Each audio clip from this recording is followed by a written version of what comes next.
എനിക്കറിയാം നിങ്ങൾക്ക് അനാവശ്യമായിട്ടുള്ള സ്വഭാവങ്ങളൊന്നുമില്ല. നിങ്ങളിൽ പലരും സിഗരറ്റ് വലിക്കാറില്ല, മദ്യപിക്കാറില്ല, അനാവശ്യമായിട്ടുള്ള ചെലവുകളൊന്നുമില്ല. പക്ഷെ ഇന്ന് നിങ്ങളുടെ ഭാര്യ അല്ലെങ്കിൽ നിങ്ങളുടെ മക്കൾ അല്ലെങ്കിൽ നിങ്ങളുടെ വേണ്ടപ്പെട്ടവർ ഒന്നടുത്തിരുന്ന് ചോദിക്കുക, ഇയാൾ ഉണ്ടാക്കിയ കാശൊക്കെ എന്തേടോ എന്ന് ചോദിച്ചാൽ നമ്മുടെ ഈ മറുപടിയില്ല എന്നുള്ളതാണ് സത്യം. Making money and saving money are two different skill. ഉണ്ടാക്കുന്നതും അത് സേവ് ചെയ്യുന്നതും തമ്മിലുള്ള സ്കില്ലിൽ ഒരു ബന്ധവുമില്ല. ഇത് രണ്ടും രണ്ട് സ്കില്ലാണ്. Making money is a skill, saving money is a habit. ഒരു സ്വഭാവമാണ് കാശുണ്ടാക്കുക എന്ന് പറയുന്നത്.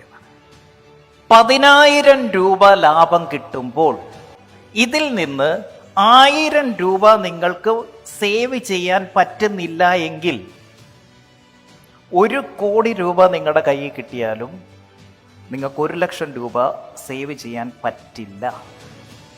Because saving money is a habit. ആ ഹാബിറ്റ് ഉള്ളവരുടെ കയ്യിൽ അന്നുണ്ടാക്കിയ പൈസ ഇന്ന് സേവിങ്സ് ആയിട്ടോ ഇൻവെസ്റ്റ്മെന്റ് ആയിട്ടോ കയ്യിൽ കാണും. നിങ്ങൾക്ക് ഈ ഹാബിറ്റ് ഉണ്ടോ എന്നറിയാൻ ഇന്ന് 10,000 രൂപ കയ്യിലുണ്ടെങ്കിൽ അതിൽ നിന്ന് 1000 രൂപ മാറ്റിവെക്കാൻ നിങ്ങൾക്ക് പറ്റുന്നുണ്ടോ എന്നുള്ളതാണ്. ഞാൻ 2013 ആദ്യമായി ബിസിനസ്സിലേക്ക് ഇറങ്ങുന്നത്. അതുവരെ സെയിൽസ് എക്സിക്യൂട്ടീവ്സ് ആയിട്ടും സെയിൽസിൽ പല കമ്പനികളിൽ വർക്ക് ചെയ്തിട്ടുണ്ട്. 8 ബിസിനസ് ചെയ്തു, 8ഉം തകർന്നു. 2018 I started my new habit. ഈ 8 ബിസിനസ്സിലും ഞാൻ ഒരുപാട് കാശ് ഉണ്ടാക്കിയിട്ടുണ്ട്. പക്ഷേ നോക്കുമ്പോൾ എവിടെ പോയി എന്നറിയില്ല. ബിക്കോസ് ഞാൻ മനസ്സിലാക്കി 2018 എനിക്ക് ഈ ഒരു ഹാബിറ്റ് ഇല്ല എന്ന് മനസ്സിലാക്കി. അന്ന് എനിക്ക് കിട്ടുന്ന എല്ലാ ഇൻകത്തിൽ നിന്നും 10% ഇൻകം അന്ന് മുതൽ ഞാൻ അതിലേക്ക് മാറ്റാൻ തുടങ്ങി.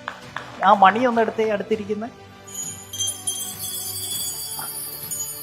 എന്തിനാ ഇതെന്ന് വല്ല പിടിയുണ്ടോ? ഇന്ന് എനിക്ക് തന്ന പൈസ എപ്പോൾ മുതലായി എന്ന് തോന്നുന്നോ അപ്പോൾ എടുത്തൊരടി അടിക്കാം. അപ്പൊ അടുത്തിരിക്കുന്നവർക്കൊക്കെ മനസ്സിലാവും കൊടുത്ത കാശ് മുതലായി. അതിന് പറയുന്ന പേരാണ് മണി വെർത്ത് മൊമെന്റ്.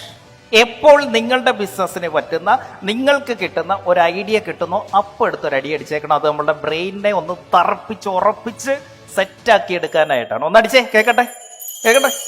ആഹാ എന്തൊരു സംഗീതാത്മകം. അടിപൊളി.